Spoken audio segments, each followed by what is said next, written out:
하나님 말씀 보시겠습니다. 히브리서 10장 22절이 되겠습니다.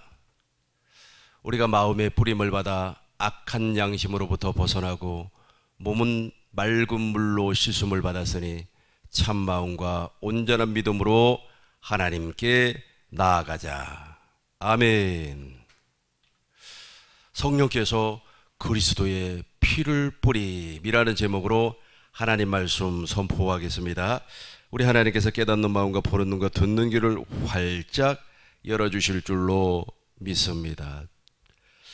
오늘 말씀이 대단히 중요합니다. 마음을 모아 하나님 말씀에 집중해 주시기를 바랍니다.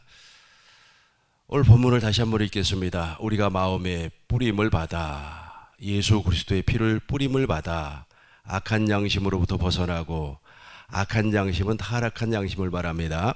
몸은 맑은 물로 씻음을 받았으니 참 마음과 온전한 믿음, 참 마음은 그리스도의 마음을 말하고, 온전한 믿음은 머리 대신 예수님과 한 몸이 된 사람이 가질 수 있는 믿음, 즉 복음으로 하나님 앞에 나아갈 수 있는 믿음을 말을 하고 있습니다. 성령 하나님은 복음을 초월하지 아니합니다. 성령 하나님께서는 복음 안에서만 역사하시고 복음 안에서만 일을 하고 계십니다. 예수님께서 요한복음 14장, 15장, 16장, 17장에서 진리의 성령, 보혜사 성령에 관해서 말씀을 합니다. 물론 13장부터 시작해서 17장까지는 최후의 만찬, 유월절을 잡수시면서 예수님께서 제자들에게 설교한 내용입니다. 예수님께서 보혜사 성령, 진리의 성령을 우리 주님께서 우리에게 보내주시겠다고 약속을 했습니다. 세상은 그를 알지 못하거니와 너희는 그를 알게 될 것이다. 그날이 되면 내가 아버지 안에, 아버지가 내 안에 있는 것처럼 내가 너희 안에, 너희는 내 안에 있을 것이다 라고 말씀을 하셨습니다. 그 성령께서 바로 주님입니다. 그 주님께서 예수 그리스도의 피를 뿌려주기 위해서 우리에게 오신다는 겁니다. 따라서 성령 하나님은 복음을 초월하지 아니에요. 복음을 초월하지 아니한다는 말은 무슨 말이냐면 예수 그리스도를 초월하지 아니한다는 말입니다. 예수 그리스도를 중구하고 예수 그리스도를 우리에게 가르쳐 주신다는 겁니다. 요한복음 14장 26절, 보혜사 성령, 진리의 성령이 우리에게 오시면 우리에게 주님을 가르쳐 주신다고 말씀을 하셨습니다. 그러므로 성령 하나님은 복음을 초월하지 아니합니다. 그리고 택하신 우리에게 예수 그리스도의 피, 예수님이 흘리신 그 피를 뿌려주기 위하여서 지금도 우리 마음에서 역사하고 계십니다. 예수님은 조상들과 세웠던 언약을 이루어주기 위해서 이 땅에 오셨습니다. 십자가에서 피 흘려주심으로 말미암아 히브리서 9장 11절, 사람의 손으로 짓지 아니하고 창조에 속하지 아니한 영원한 성소에 들어가서 당신의 피를 뿌려서 온전한 속죄를 이루어 주었습니다. 염소와 송아지 피로 하지 아니하고 당신이 친히 흘리셨던 그 피를 뿌려주심으로 영원한 속죄를 완성해 주셨습니다. 이것을 증언하신 이가 누구냐 하면 바로 성령입니다. 따라서 성령 하나님은 무엇을 초월하지 아니한다고요? 복음을 절대로 초월하지 아니하십니다.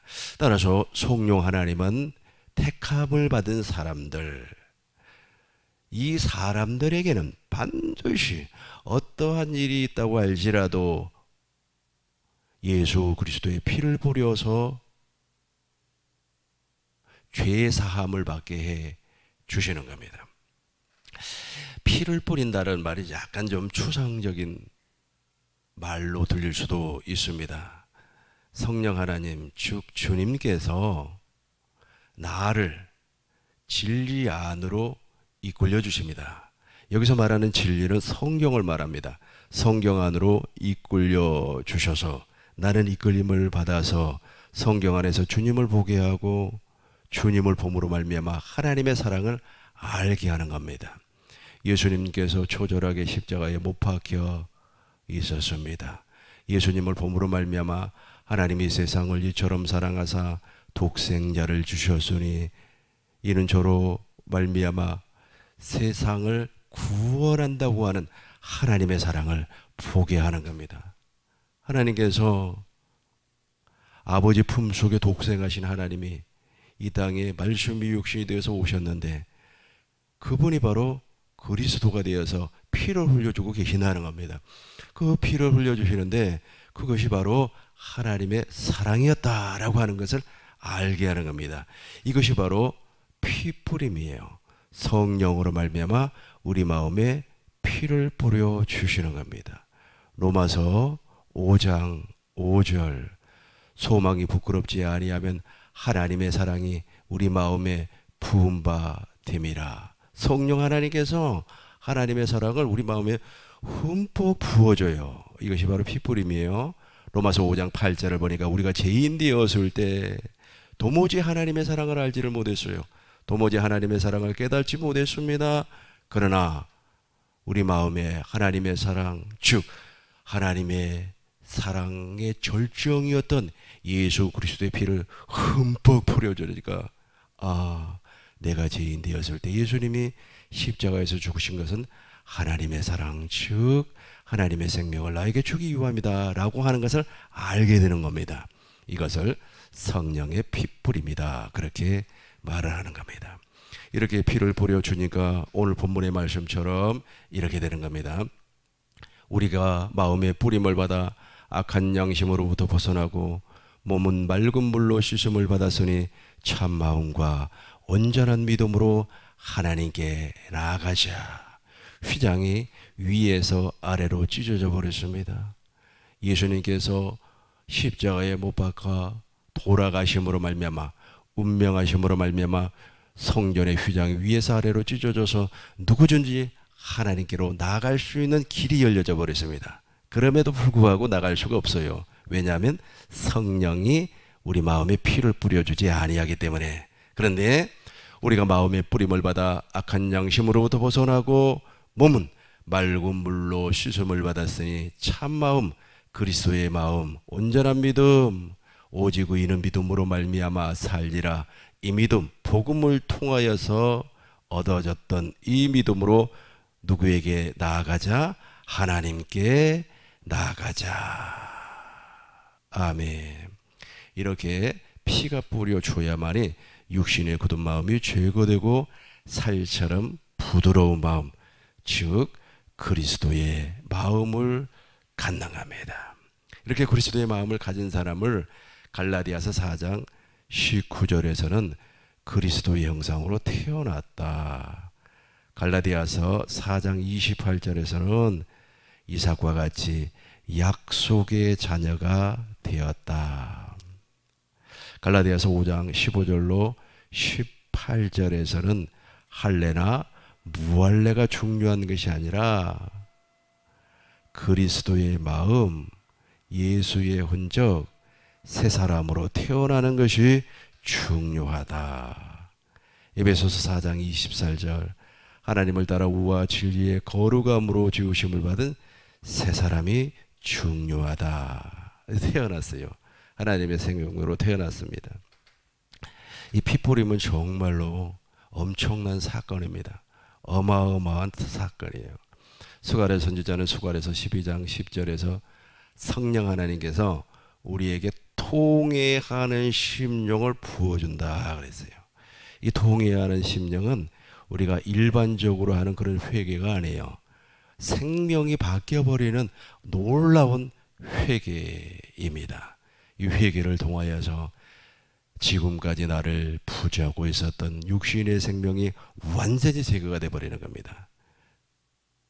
너와 네 자손의 마음에 할례를 베푸사 마음을 다하고 뜻을 다하고 성품을 다해서 하나님을 사랑하게 되는 거예요. 하나님을 사랑하고 하나님을 사랑하게 되고 생명을 얻게 되는 겁니다. 이 생명이 무슨 생명입니까? 하나님의 생명이에요. 하나님의 생명. 이 하나님의 생명으로 태어나는 것은 정말로 기적 중에 기적입니다. 그래서 인간의 노력으로는 도저히 불가능한 겁니다.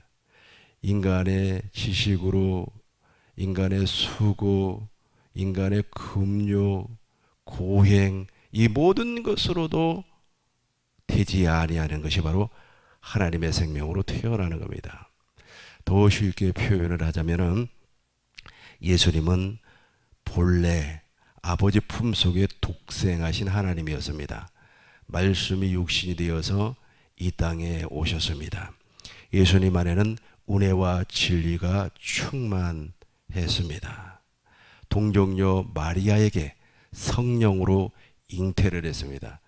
이 동정녀 마리아에게 성령으로 잉태했다는 것이 최고의 신비 가운데 신비입니다.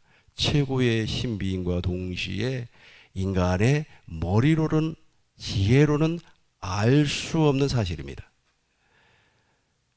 남자를 알지 아니한 여자에게 성령으로 잉태해서 하나님이 사람이 되어 인자가 되어서 이 땅에 오셨다는 거예요. 그런 것처럼 도무지 하나님의 생명으로 태어날 가능성이 없는 그 사람, 도무지 하나님의 생명을 가질 수 없는 그 사람에게 성령 하나님께서 피를 뿌려주신다. 피를 뿌려주신다고 하는 것은 하나님의 사랑을 알게 한다는 거예요. 에베소서 3장 17절부터 19절까지 인간의 지식으로는 도무지 알 수 없는 하나님의 사랑, 그 사랑의 넓이와 높이와 깊이를 알게 한다는 거. 이게 바로 성령의 피뿌림입니다.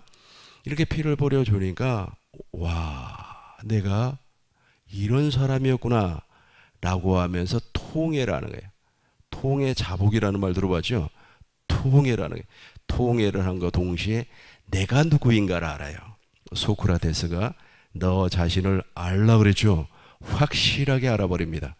나는 정말로 이런 인간이구나. 나는 0.00%도 선한 것이 도무지 없는 사람이구나. 나는 지금 당장 죽으면 지옥 갈 사람이구나. 나는 지금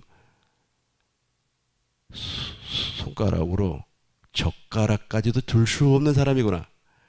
손으로 숟가락도 들 수 없는 사람이구나 하는 것을 알게 된단 말이에요. 완전 벌레 같은 인간.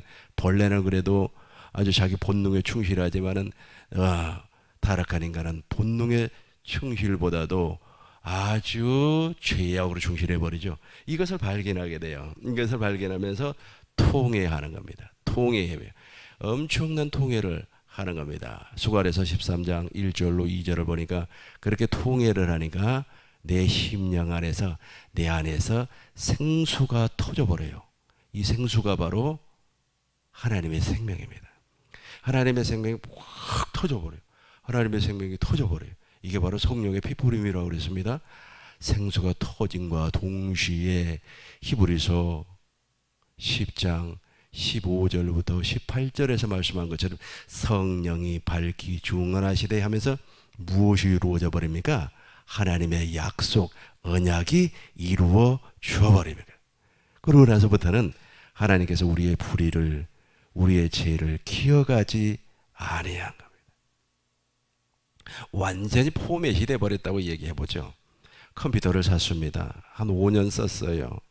도무지 컴퓨터가 마음에 들지 않아요. 그래서 완전히 포맷, 그러니까 하드웨어에 있었던 모든 프로그램을 다 지워버렸어요. 완전히 지워버리고 다른 하드웨어를 끼워가지고 컴퓨터를 작동을 시킨 거와 비슷하다고 이해를 할 수가 있을까요? 아무튼 중요한 것은 과거의 내가 아니고 새로운 내가 되었다는 거예요. 과거의 나는 죽어버리고 새로운 내가 되었다라는 겁니다. 이렇게 태어난 사람을 무엇이라고 한다고요? 그리스도의 형상으로 태어난 사람이다. 의와 진리의 거룩함으로 새 사람을 입은 사람이다. 이렇게 표현을 하는 겁니다.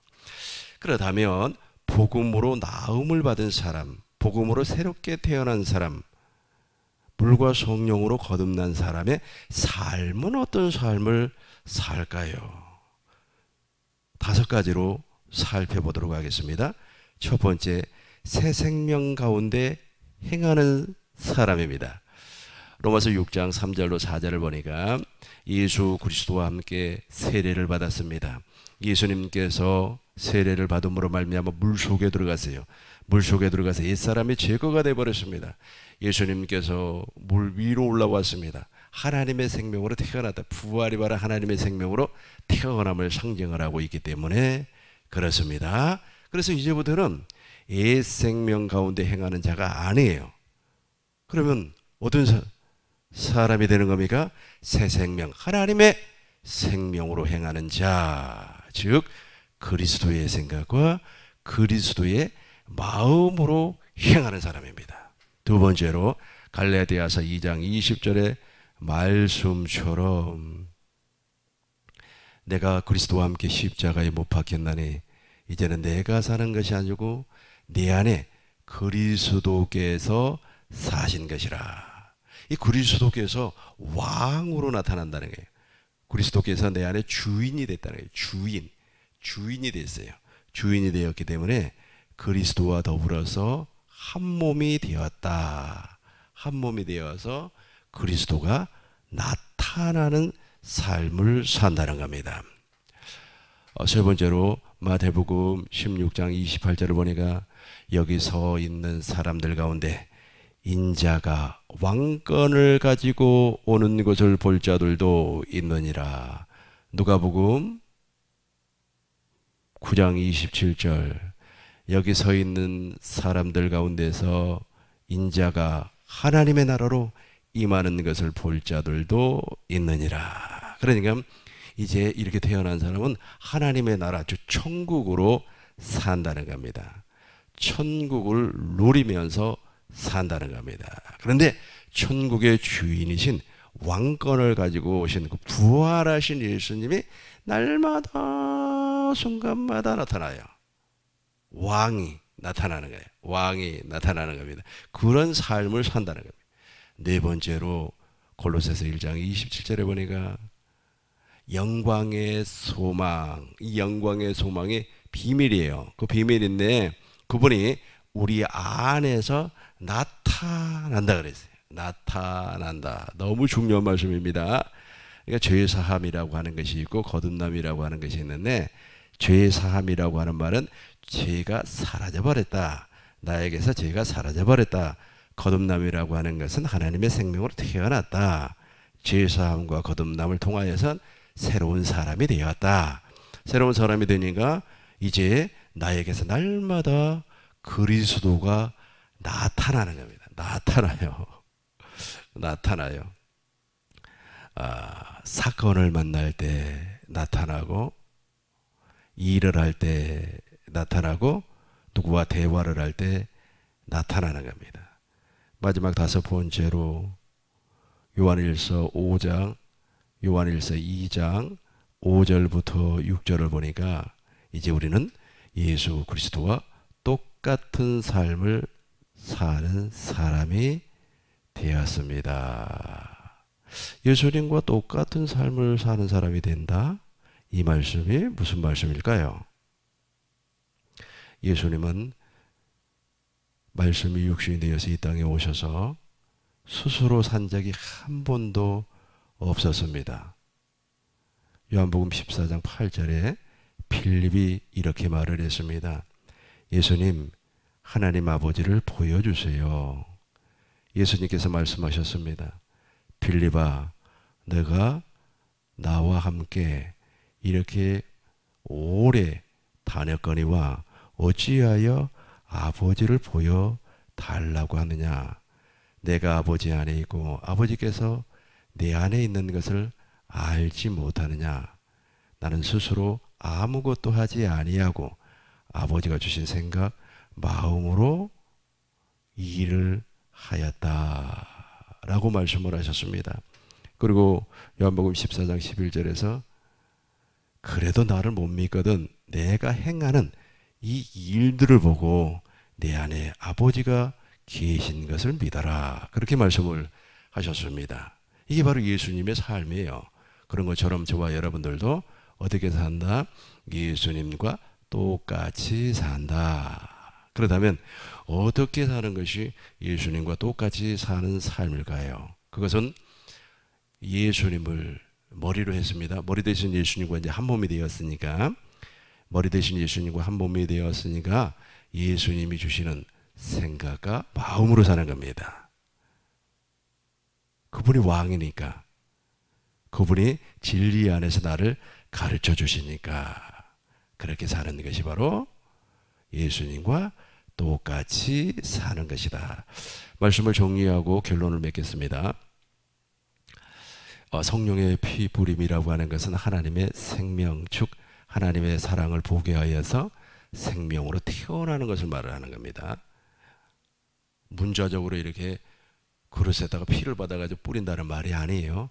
모세 시대에서는 언약을 맺으면 그릇에다가 짐승의 피를 받아가지고 우슬추에다가 찍어서 뿌렸습니다. 언약서에도 뿌리고 이스라엘 백성들에게도 뿌려서 언약이 체결이 되었습니다. 그러나 지금 예수님께서 우리에게 새 언약을 이루어주기 위해서는 그렇게 피를 뿌리는 것이 아니에요. 우리가 어떻게 피를 뿌려주시는 겁니까?